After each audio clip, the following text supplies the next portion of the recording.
하나님의 축복이 함께하기를 축원합니다.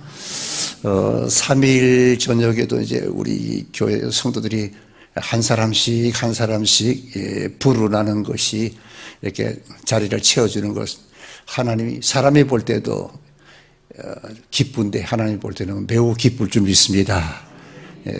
다음 수요일날 올 때는 주일날도 마찬가지지만 한 사람씩 끼어차고 그냥 데리고 와서 앉혀서 함께 예배드리는 그런 기쁨, 그런 축복, 그런 은혜가 있기를 축원합니다.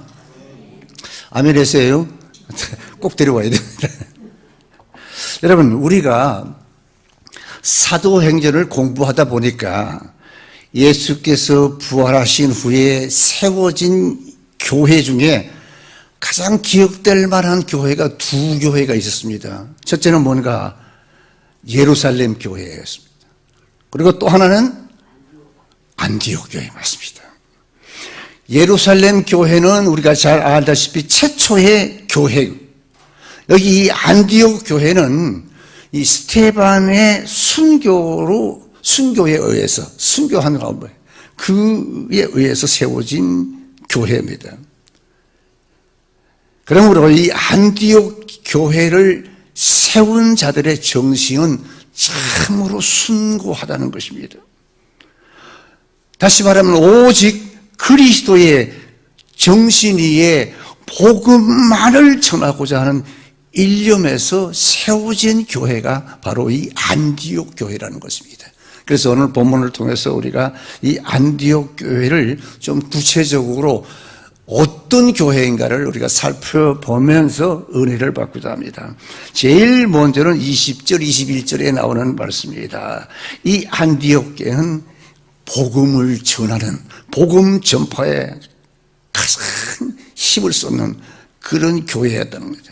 주 예수를 전파하니 수다한 사람이 믿고 주께 돌아오더라 그랬습니다. 여러분, 박해를 받아서 흩어진 이 그리스도인들이 이 안디옥에 모여서 거기에 사는 유대인과 헬라인들에게 계속해서 꾸준하게 복음을 계속 전했습니다. 그 결과 안디옥 교회가 탄생하는 원동력이 됐다고 성경은 말하고 있습니다. 사랑하는 성도 여러분, 이 복음 전파, 이것은 여러분요, 예수님의 지상명령입니다. 그래서 이 안디옥 교회는 예수님의 그 지상명령을 순종하고 사도들뿐만 아니라 모든 성도가 그리스도의 증인이 되어서 복음을 전파한 것을 믿으시기 바랍니다. 모두가 복음을 전파했습니다. 교회는 뭐라고 했습니까? 교회는 주는 그리스도시요 살아계신 하나님의 아들이라고 하는 그 신앙 고백 위에 세워진 집합제가 교회 아닙니까? 그렇다면 이 신앙 집합제인 이 교회의 사명이 바로 뭔가? 만민에게 복음을 전파하는 것이라는 겁니다. 만민에게 복음을 전파하라. 이 말씀은 누가 하신 말씀입니까? 예수님께서 성천하시기 전에 제자들에게 부탁하신 말씀입니다. 그렇다면 여러분, 교회는 예수 그리스도의 구속의 진리를 깨달은 사람들이 모인 공동체로서 하나님이 하시는 일을 대리로 하는 것, 그리고 주님의 지상 명령인 땅끝까지 이르러 내 정인이 되라는 그 말씀에 아멘으로 응답하고 그 명령을 준행하는 공동체인 것을 믿으시기 바랍니다. 교회가 바로 그런 거라요. 그러므로 교회는 여러분 복음 전파에 우선적이어야 한다는 것입니다. 근데 요즘은요 많이 퇴색했어요. 교회는 여러분 그냥 주일날 대예배에 많이 모여라 해서 그 예배에 참석하는 그걸로만 끝납니다. 아닙니다, 여러분. 누가복음 4장에 보니까 예수님께서 말씀하기를 내가 하나님 나라 복음을 전하여야 하리니 나는 이 일로 보내심을 받았노라고 말씀했습니다. 이처럼 주님이 살아계실 때 친히 복음을 전파하시고 또 성천하시면서 친히 명령하신 것이 바로 뭡니까? 이 복음 전파라는 것입니다. 그러므로 오늘 우리도 바로 이 복음을 받은 자로서 이 복음을 전파해야 할, 쉽게 말하면 복음의 빚진 자들이라는 것입니다. 여러분, 내가 복음의 빚진 자라고 하는 그런 자세를 가지고 누구든지 만나면 복음을 전파하는 선교사 또는 전도자가 되기를 주의 이름으로 축원합니다. 그런 뜨거운 열정과 그런 사명감이 없으면 여러분, 사람 만나서요, 세상 이야기는 하지, 아무리 친한 친구, 모르는 사람을 만나도 엉뚱한 소리만 하지, 예수 믿으라고, 구원받으라고 한마디 못합니다. 안 합니다. 우리가 잘 아는 무디 선생님, 그분은 정말 하나님의 명령에 절대절명적으로 복음을 전하는 그런 사람이었습니다. 우리가 잘 아는 그 예화가 있지 않습니까? 매일매일 한 사람한테 예수를 전하지 않고는 자지를 못했다고 합니다. 근데 어느 날은 잠을 자다가 벌떡 밤중에 일어났어요. 거리에 나가봤더니만 나가서 전도를 했어요. 그 정도로 사명감에 불타는 사람이었습니다. 근데 이 무디 선생님이 어느 날 비 오는 날 전도를 하는데, 비 오는 날 전도를 하려고 생각하니까 비가 오고 막 사람이 지나가는데 전도를 할 수가 없었어요. 그래서 비 오는데 보니까 한 사람이 우산을 받고 오는 거예요. 그래서 어떻게 전도를 할까 하다가 그 우산 속으로 뛰어 들어갔습니다. 뛰어 들어가서 당신 예수 믿고 구원 받으십시오 하니까 어떤 사람이 쫓아 들어와서 우산 속에 들어와서 다짜고 짜고 그냥 예수 믿으라고 하니까 깜짝 놀래가지고 별 싱거운 사람 다 보겠다고 예끼해 보시오 하면서 막 야단을 치게. 그렇게 할 일이 없어요. 할 일이 없으면 집에 들어가서 애기나 말하고 막. 그러니까 이 무디 선생님이 그런 말을 했다는 것입니다. 여보십시오, 이게 내 일이요, 전도하는 게 내 일이라고 그렇게 말했다는, 그런 열정을 가지고 전도하니까 유명한 전도자가 되지 않았습니까? 여러분도 이 복음 전하는 것이 내 일, 나의 일, 여러분의 일이 되기를 축원합니다. 교회만 왔다 갔다 하고 예배만 들으는 것으로 만족하지 마세요. 오늘 많은 그리스도인들이, 현대계 그리스도인들이 거의가 예배 드리고 교회에 와서 예배 드리고 찬양하고 예물 드리고 그러고 나가는, 세상에 나가는 그런 것을 끝나는 분들이 많습니다. 그것으로 끝이 나서는 안 된다는 것입니다. 복음 전하는 것이 여러분의 일이 되고 나의 일이 되기를 주의 이름으로 축원합니다. 복음 전하는 것은요, 할 것 다 하고 내 할 것 다 하고 내 개인적인 일 다 보고 그리고 나서 시간이 있으면 하는 것이 아니라는 것, 우리 너무나 잘 알지 않습니까? 여러분, 때를 얻든지 못 얻든지 항상 사명감을 가지면 어느 때든지 누구 앞에서든지 복음을 전할 수가 있습니다. 준비만 되어 있다면 여러분들이 그렇게 준비된 자가 되어서 누구를 만나더라도 복음을 전하시기 바랍니다. 무디 선생님처럼 모르는 사람에게도 그렇습니다. 이 감리교 전도자 샘 존스 목사님이 예수 믿기 전에는 아주 지독한 술주정뱅이였더랍니다.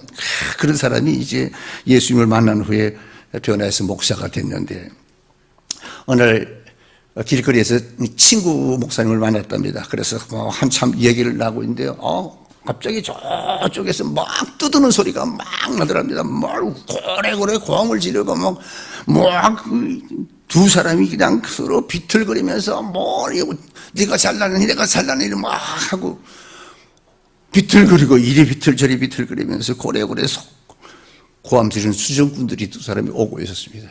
그때 샘 존스 목사님이 그 친구 목사에게 그렇게 말했던데, 여보게, 저기 보게, 저기 하나님의 그 은혜가 필요했던 옛날에 내가 저기 오고 있네, 그랬답니다. 그 말이 무슨 말입니까? 옛날에 자기가 그랬다는 거야. 술 먹고 고래고래 고함을 지르고 세상이 좁은 도시 그랬던 자기가 오고 있다는 것입니다. 과거를 회상하며 그런 말을 했답니다. 이 말은 무슨 말인가 하면, 하나님의 은혜가 아니면은 내가 어떻게 지금 이렇게 하나님의 자녀가 되었겠는가, 그 말이죠. 여러분, 하나님의 은혜가 아니면 여러분 하나님의 자녀가 됐을 리가 없지 않습니까? 하나님의 은혜가 아니면 나와 여러분은 지금 무엇이 되었겠으며 어떤 방향으로 가고 있을까 한번 생각해 보시기 바랍니다. 그렇다면 우리가 구원받아 하나님의 자녀가 됐다면 우리가 은혜를 보답하는 길은 바로 무엇입니까? 바로 과거에 나와 같은 불신 영혼들 전도해서 하나님의 자녀로 만드는 것 아니겠습니까? 즉 전도입니다. 전도하는 것이라고 말합니다. 그러면 어떤 분은 그럽니다. 아이고 목사님, 아니 전도를 못하겠어요. 전도는 하고 싶은데 어떻게 전도해야 될지 막막하다는 것입니다. 근데 왜 그런 소리가 나오나 보면요, 여러분, 이겁니다. 그 마음에 예수님의 은혜로 구원받았음에 대한 그 감격이 없기 때문에 그렇습니다. 여러분, 처음 은혜 받았을 때 여러분이 경험했을 거예요. 처음 은혜 받았을 때는 그냥 어쩔 줄 모르면 은혜가, 성령이 충만해 어쩔 줄 모르고 아무한테나 가서 실없이 웃으면서 예수 믿으세요, 전도하거든요. 근데 예수를 오래 믿으면서 이제 냉랭해지게 되니까 이제는 전도를 잊어버렸어요. 그래서 어떻게 할지도 몰라요.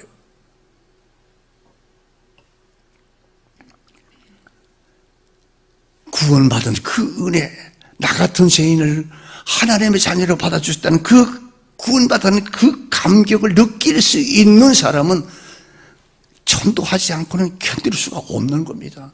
나는 여러분들이 그런 구원받았을 때 그 감격, 그 첫사랑을 회복해서 여러분들도 그 감격을 불신자들에게 전하고 예수 믿고 구원받게 하는 전도자가 되기를 주의 이름으로 축원합니다. 물론 전도하기가 어렵죠. 전도하다 보면 여러 가지 부작용도 많습니다. 핍박도 많이 받습니다. 그런데 여러분, 전도하면서 상대방이 핍박하거나 아무 상관할 필요가 없습니다.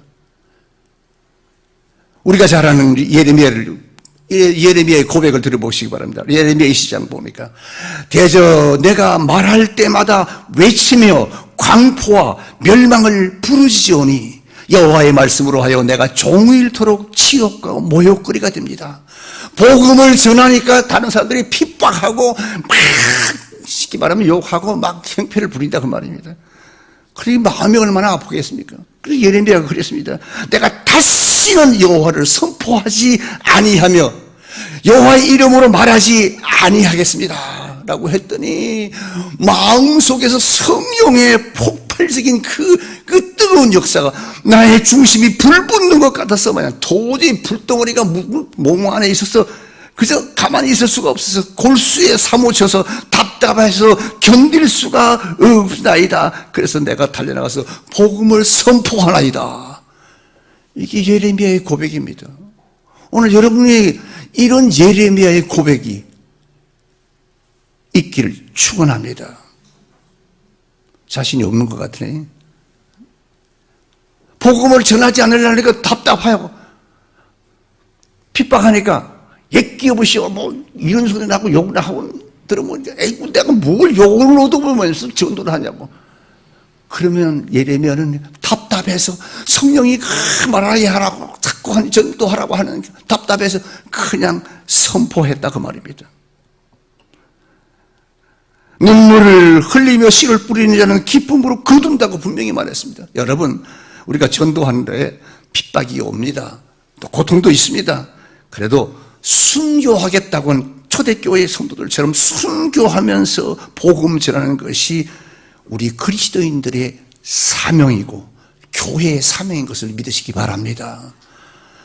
이 안디옥 교회 성도들이 그렇게 했다는 거예요, 여러분. 우리 양문 교회도 그런 교회, 그런 성도들이 되기를 주 이름으로 축원합니다. 전도하라니까 아멘을 잘 안 하네. 우리 모두가 복음을 전해서 그리스도의 청년이 되어서 주님을 기쁘시게 하는 그런 성도들 되기를 주 이름으로 축원합니다. 하든 못하든 옆 사람하고 인사합시다. 자, 전도해야 주님을 기쁘게 합시다. 예, 기쁘게 합시다. 하면 돼요. 좀 실패한다고 뭐 돈 들어가는 것도 아닌데 자꾸 하자고 말입니다. 그래서 한 영혼이 교회 들어오면 얼마나 기쁘고 반갑습니까? 두 번째 26교회를 보니까 이 안디옥 교회는요, 철저하게 배우는 교회였습니다. 배우는. 우리 교회도 지금 서서히 지금 배우는 교회로 지금 탈바꿈하고 있었어요. 지금 뭐 주중에 보니까 막 공부하는 것들도 많고 와서 공부하고 하는 모습을 보니까 야, 소망이 있다. 소망이 있다. 소망이 있는 교회다. 그게 느껴지지 않아요? 바울과 바나바가 여러분 안디옥 교회에서 1년 동안 뭘 했는가? 다른 것도 많이 했지만 성경을 가르쳤다고 성경은 말하고 있지 않습니까? 이 말은 무슨 말인가? 우리 그리스도인들은요, 말씀을 배워야 믿음이 성장한다는 겁니다. 그렇습니다. 그래서 목사님이 양께가 말씀 묵상, 성경 공부 열심히 가르치지 않습니까? 그리고 그게 참여하는 성도들이 지금 많이 늘어나고 있습니다. 기도하는 것도, 성경을 배우는 것도, 교회 열심을 하는 것도 뭐 때문에 합니까? 주님의 지상 명령을 준행하는 것, 하기 위해서 하는 것이 아닙니까? 안디옥 교회가 후일 선교사 파송으로 파송을 담당해서 여러분요, 이방 선교의 사령부가 되어서 온 교회 성도들이 바울과 바나바의 가르침을 받았기 때문에 이방 선교의 사령부가 됐다는 것입니다. 그런 성경 공부에 밑받침이 있었기 때문에 바로 그렇습니다. 그런데 사실 미안하지만 우리 현대교회의 취약성은 여러분, 성경을 너무 등한시하고 있습니다. 지금은. 물론 교회들마다 조금씩 다르겠지만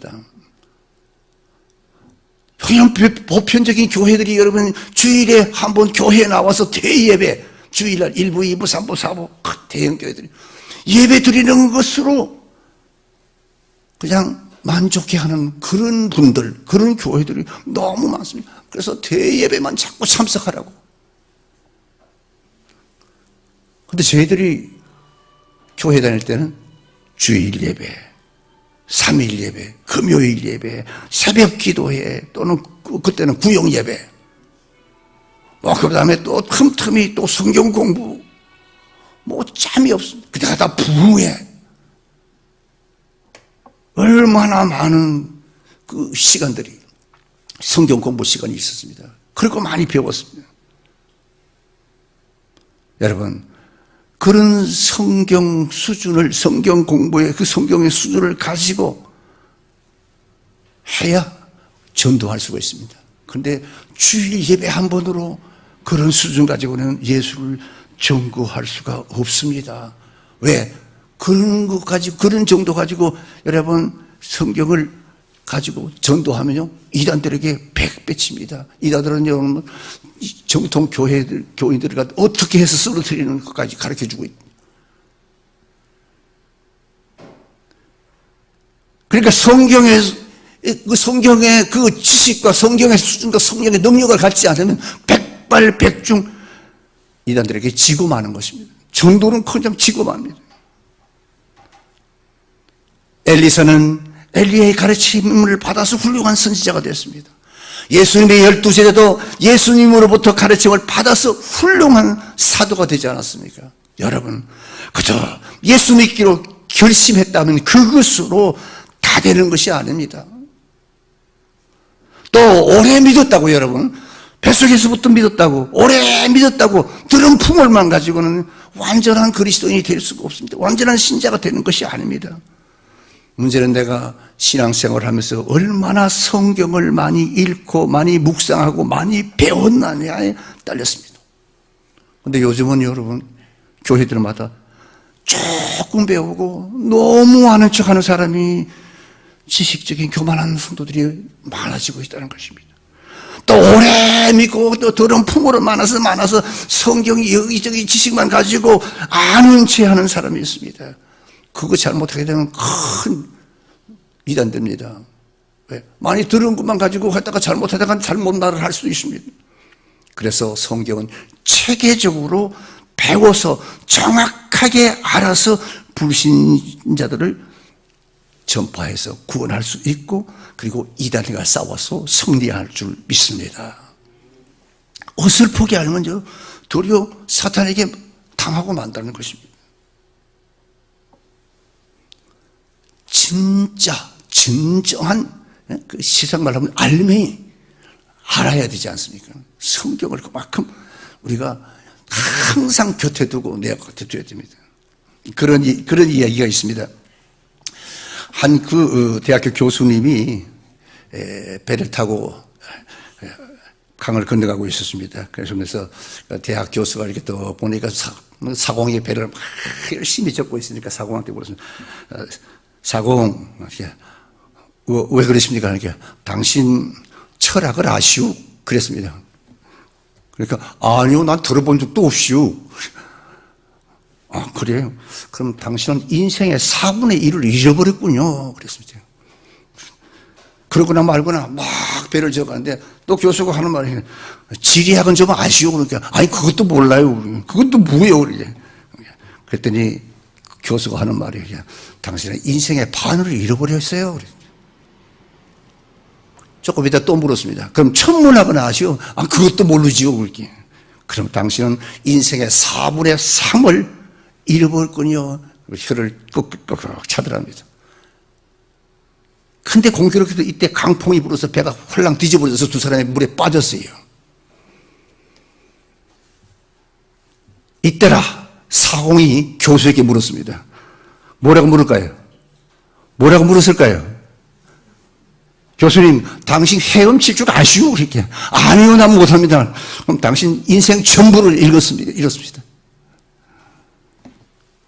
그게 이 말이 무슨 말인가 하면, 진작 알 것은 알지 못하고 작은 그 성경에 조금 세상에 조금 지식 이거 가지고 설치는 사람들이 교회 속에도 있다는 것입니다.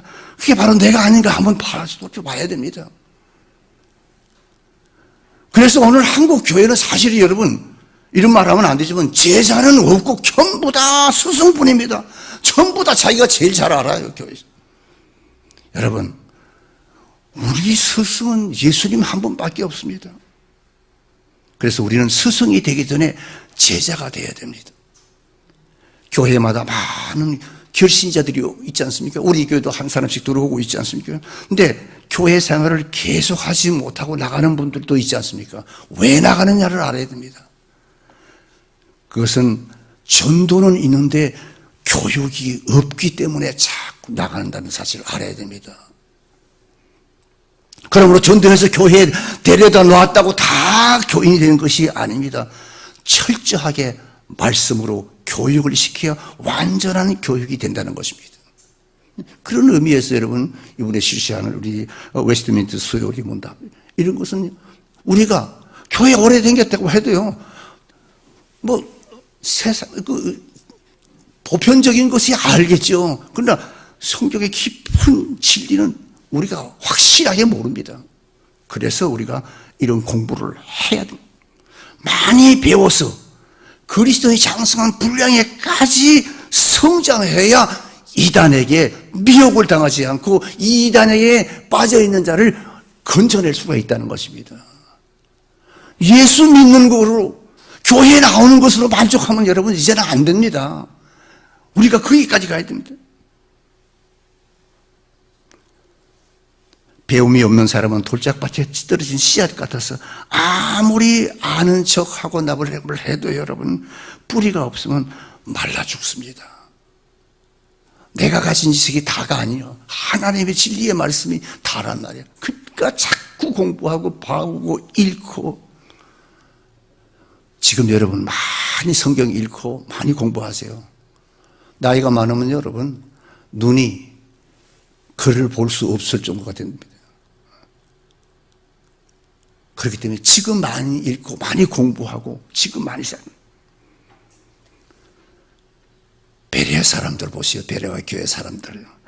사도행전 17장에 볼까. 베레아 사람들은 간절한 마음으로 말씀을 받고 이것이 그러한가 하여 날마다 성경을 상고함으로 그 중에 믿는 자들이 많았더라. 아멘. 그래. 그러니까 자꾸 성경하고 접하고 교회 접하고 자꾸 말씀 배우고 그렇게 해야 됩니다.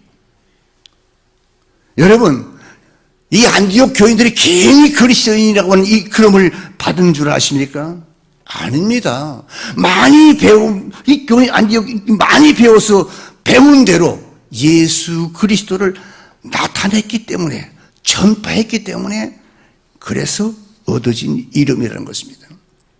사랑하는 우리 양문교회 성도들이요, 여러분들도 이 베레아 교회 교인들처럼 먼저 철저하게 교회에서 하나님의 말씀 듣고 성경 배워 여러분들이 세상에 나가서 누구 앞에서 담대하게 복음을 전할 수 있는 그리스도의 전도자들이 되기를 주의 이름으로 축원합니다. 전도할 수 있습니다. 그러면 세 번째는 26절입니다. 안디옥 교회 성도들이 그리스도인이라 칭함을 받은 사실입니다. 놀라운 사실입니다, 여러분. 그 당시 제자들에게는 여러분 이름이 없습니다. 예수 믿는 사람이라고요. 그리스도인, 그 그리스도인, 예수쟁이, 그리스도인, 그런 이름이 없어요. 우리는 그리스도인입니다. 제자입니다. 성도입니다. 이런 거 없어요. 그냥 무리들, 그리스도를 따르는 무리들, 대략, 그렇게 그때는 그리스도라고 말하는 예수, 나사렛의 이단들, 나사렛의 무리들, 또는 갈릴리 무리들, 이 정도로 예수 믿는 사람을 그렇게 칭하고 그렇게 불렀습니다. 그렇다면 그리스도인이라는 이름이 언제부터 불림을 받았는가 말이에요. 이 그리스도인이라는 이 이름은 우리가 붙인 이름이 아니라고 했죠. 이 이름은 일찍이 안디옥 지역의 수많은 불신자들이 이 예수 믿는 사람을 가만히 주시해 보니까 자기들하고 다른 거예요.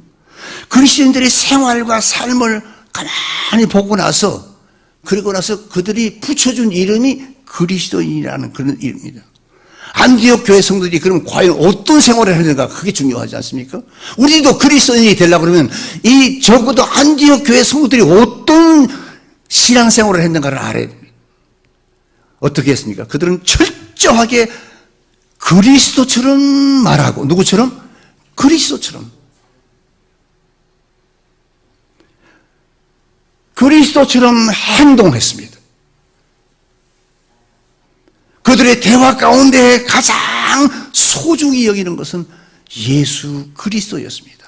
대화 속에는 언제나 예수 그리스도인. 그래서 그 당시에 많은 안디옥 사람들이요, 안디옥에 사는 그 이방 사람들이요, 이 예수 믿는 사람을 가만히 보니까 그리스도를 사랑하고 또 그리스도를 따르는 무리인 것을 보고 그 무리를 가리켜서 그래서 그리스도인이라 그렇게 부르는 거예요.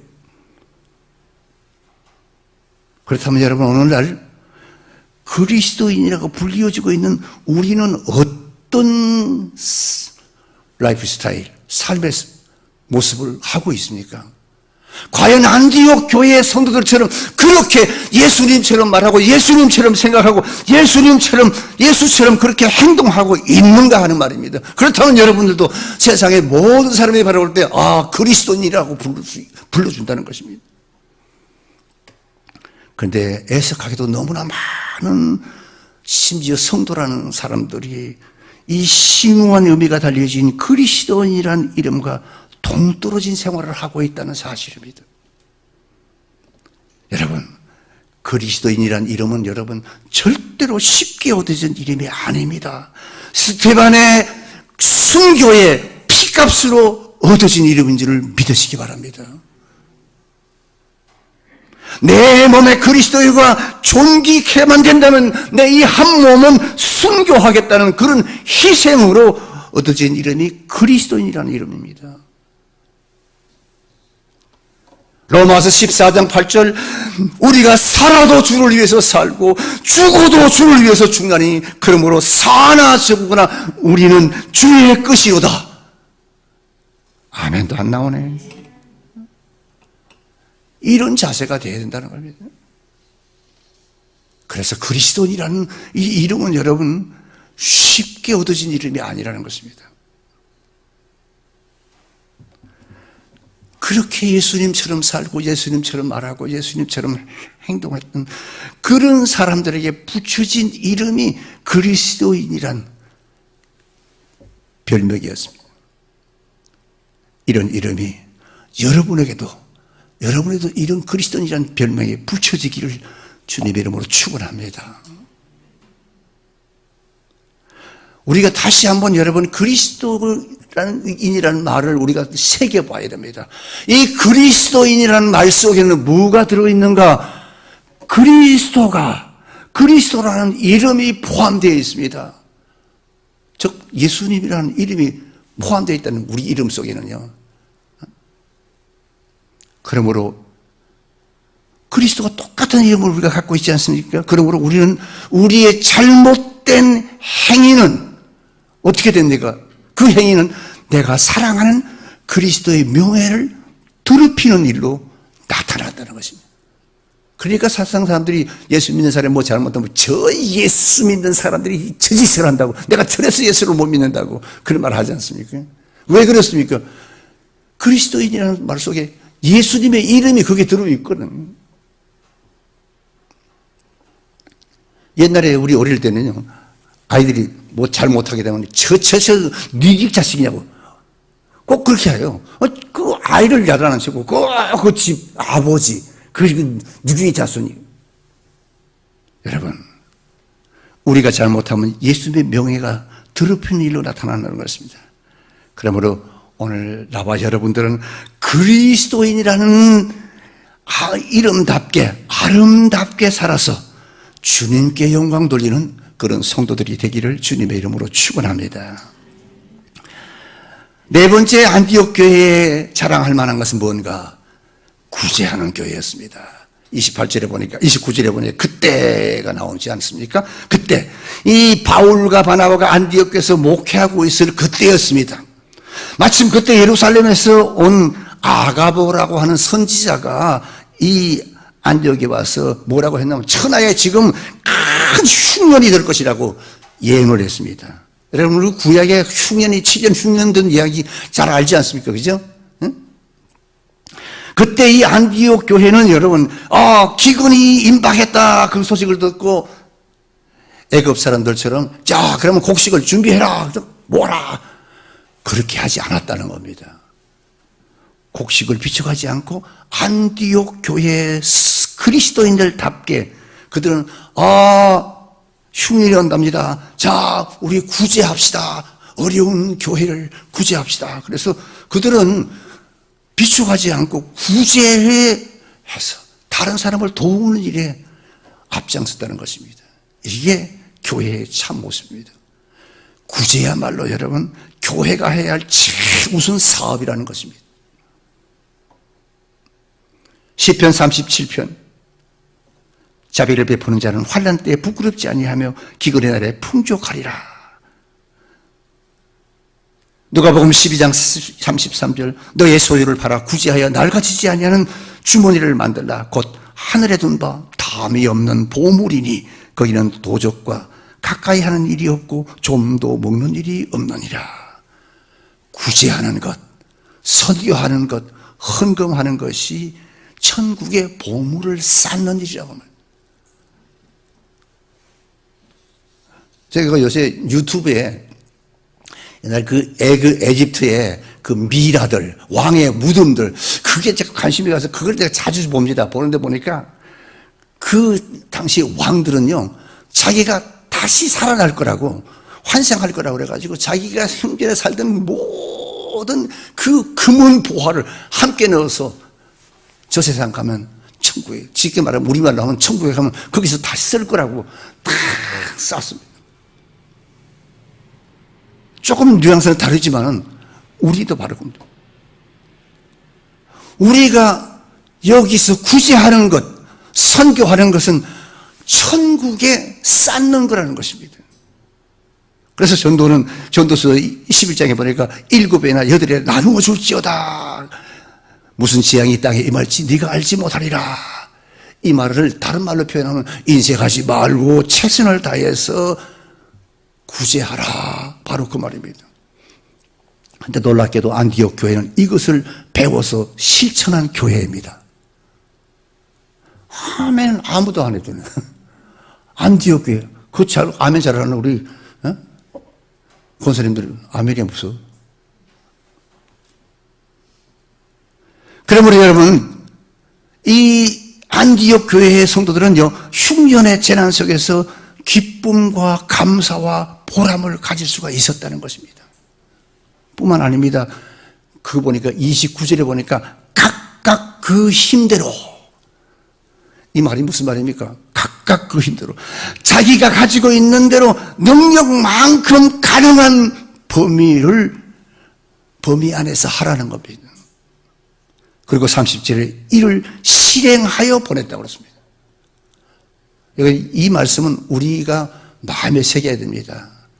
아, 선교회 합시다. 구제합시다. 어떤 분이 100만 원을 했습니다. 근데 어떤 사람이 나는 50만 원을 한다. 그래? 너는 100만 원을, 그럼 나는 50만 원을 해야 되겠다. 이런 소리가 아니라는 겁니다. 자기 힘껏 하라는 그 소리예요.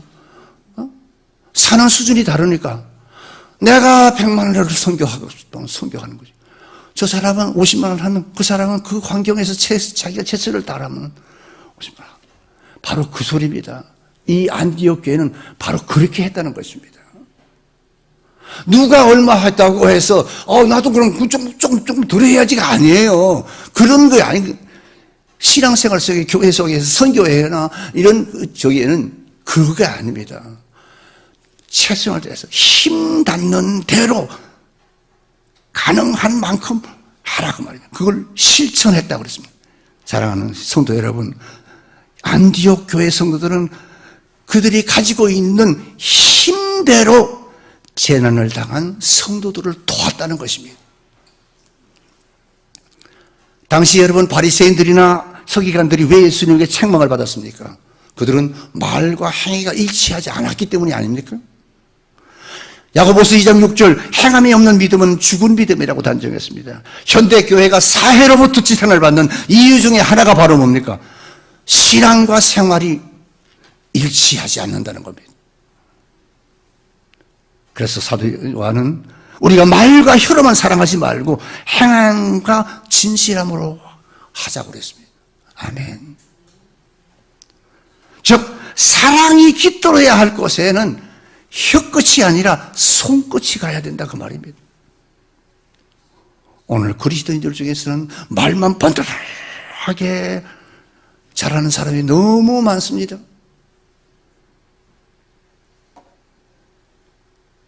자신은 전혀 실천하지 못하면서도 그냥 바리새인이나 서기관처럼 그냥 이렇게 해야 되는 것이라고 저렇게 해야 되는 것이라고